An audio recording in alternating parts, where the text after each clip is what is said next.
When it comes to the literary devices used in Chapter 11, we see an interesting example on page 93. It's referred to as a secret cellar. This is Barney's orphanage. Notice how secret and cellar do not begin with the same letter, so they are not alliteration, but they do begin with the same sound. We call this assonance. So here is an example of assonance, and it creates a really interesting sentence if you have a look at the whole thing.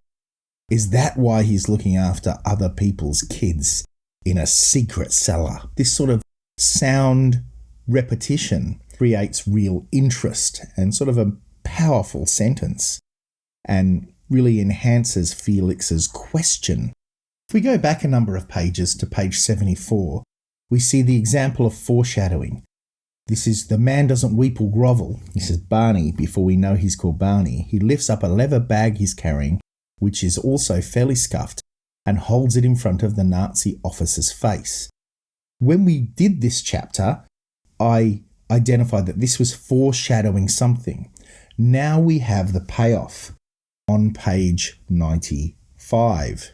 We see on page 95 that Barney opens his bag and takes out a bundle of metal poles and leather straps. For a number of chapters, we've been wondering what's in this bag and why is this bag the thing that stops the Nazis from disseminating their hatred out upon him. He assembles it all and it forms a dentist drill. Felix realises that Barney is a dentist, and then we find the door opens. I nearly faint, said Felix, and glaring at us is a Nazi soldier. So we find the payoff for the foreshadow that happened on page 74 is here on page 95, where we realise that the bag protects Barney because here's a necessary service. Cheap dentistry which ends up costing a loaf of bread and some vegetables. He's a necessary thing for the Nazi soldiers.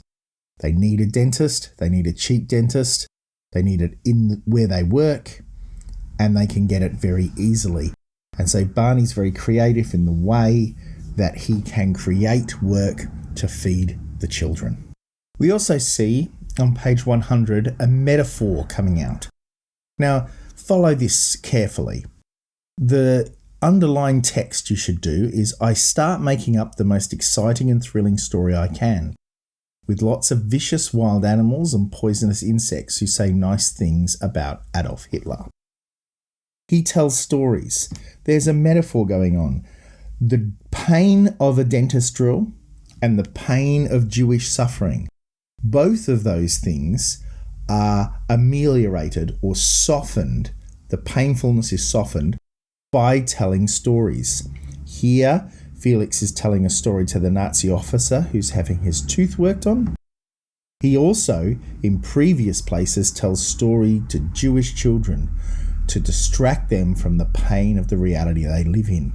So there's a metaphor, a linkage if you like, a symbol where the pain of a drill being stopped by stories is a symbol of the pain of the Jews being stopped by stories.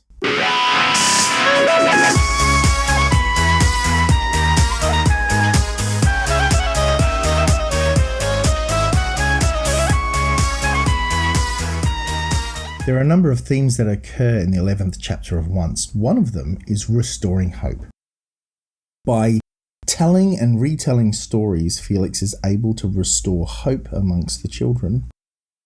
And here, by retelling stories, he is able to take away the pain and restore some hope to those that are whose teeth are being worked on. There is also, on page 94, the theme of courage. What happens if people don't do the curfew? I ask. They get shot, says Barney. This is as they're breaking the curfew. So there's a courage that's required. And ultimately, the courage that's required is for human resourcefulness. Barney works to put food on the table, and Felix says that on page 100. I understand, says Felix, this is why we're giving the Nazi dental treatment when we could be giving it to a poor Jewish person to earn food. He's courageous in breaking the curfew because of human resourcefulness. So human resourcefulness is another theme. How humans can be resourceful with what they have to earn money for food. In this case, Barney's care and compassion for the children. So we have the retelling of stories brings hope and stops pain or curbs pain. We have the theme of courage. We have the theme of human resourcefulness. And we have the theme of kindness and care, because he does all this to protect the children.